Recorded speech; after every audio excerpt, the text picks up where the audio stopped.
সিঙ্গাপুরে এয়ারপোর্টে আমাকে আটকালো, দাঁড়িয়ে আছে ইমিগ্রেশন পুলিশ, বলে have a seat to the রেস্টরুমে বসেন।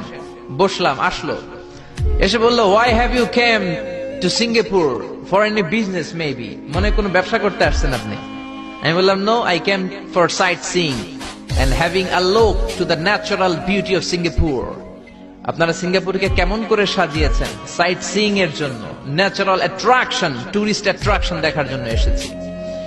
সে বলল আর কোন কোন দেশে গিয়েছেন, পাসপোর্টে এত ভিসা কেন, এত ঘুরেন কেন?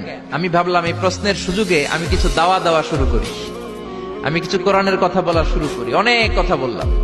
বলল sir please have a seat, I am just coming within 10 minutes, একটু বসেন, আমি আসছি 10 মিনিটের মধ্যে।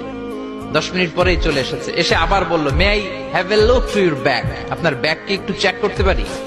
আমি বললাম for sure, why not, have a check please. অবশ্যই করেন। সে চেক করলো। অনেক কথা বলার পরে বললো I am really sorry for bothering you, আপনাকে ডিস্টার্ব করার জন্য আমি খুবই দুঃখিত, please sir pass the immigration, আপনি ইমিগ্রেশন পাস হয়ে যান।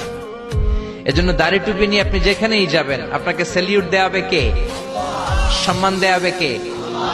গত সপ্তাহে আমার প্রোগ্রাম রাজশাহীতে, তো প্লেনে গেলাম ঢাকা থেকে রাজশাহী এয়ারপোর্ট। তারপরের দিন সকালের ফ্লাইটে আবার ঢাকা ফিরে আসছি। আমার সিট পড়ছে একেবারে প্লেনের পেছনে, টয়লেটের পাশে। তো কেবিন ক্রু এসে বলে স্যার প্লিজ আপনি সামনে চলে আসেন, আপনার পিছনে বসার দরকার নেই। তো গোটা বিশ্বব্যাপী দাঁড়িয়ে রাখার কারণে, টুপি থাকার কারণে আমাদেরকে তো কেউ অমর্যাদা করে নাই, আমাদেরকে স্যালিউট দেয়। চিল্লায় বলেন ঠিক কিনা? জন্য দাঁড়িয়ে আর টুপি মর্যাদা কমায় না, বাড়ায়। চিল্লায় এখন ঠিক কিনা? এজন্য সাইয়েদনা ওমর ফারুক বলতেন নাহনু কওমুন আ'আজ্জানাল্লাহু বিল ইসলাম, আমরা এমন একটা কওম, এমন একটা দল, আমাদের এই দলটাকে ইসলামের মাধ্যমে মর্যাদা দিয়েছে কে?